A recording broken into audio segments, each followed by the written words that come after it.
దేశవ్యాప్తంగా ఎన్డీఏ కూటమి కనుమరుగు కానుందని కాంగ్రెస్ సీనియర్ నేత విహెచ్ జోసెన్ చెప్పారు. ఇండియా కూటమి గెలవబోతోందన్నారు. షర్మిల 3 ఏళ్ల క్రిందటే ఏపీ రాజకీయాల్లోకి వచ్చి ఉంటే బాగుండేదని చెప్పారు.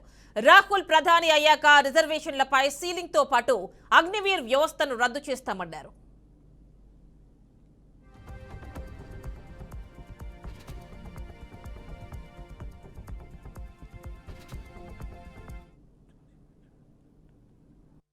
సోకే పార్ అంటుండు కదా. ఎప్పుడైతే రాహుల్ గాంధీ గారు 4000 కిలోమీటర్లు నడిచిన తర్వాత ఈయనకి ఇక వేరే ఆలోచన ఏం లేదు. ఎక్కడికి పోయినా 56 ఛాతీ అంటాడు. 56 ఛాతీ కిసుకోనా వాళ్ళ దగ్గర బాంబులు ఉంటాడు, ఈయన నిలబడతాడా? ఏం భాషరా బాబు? ఆఖరికి మేము క్యాన్సరా?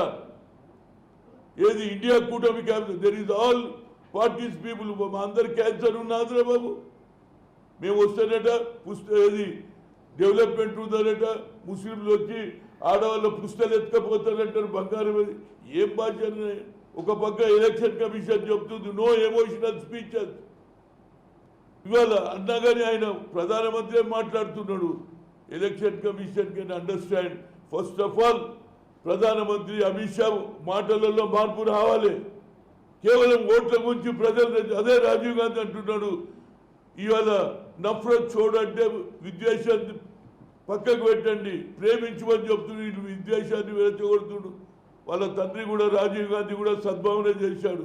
ఈ దేశంలో మతాల పేరు మీద, కులాల పేరున దేశాన్ని విభజన చేస్తుంటే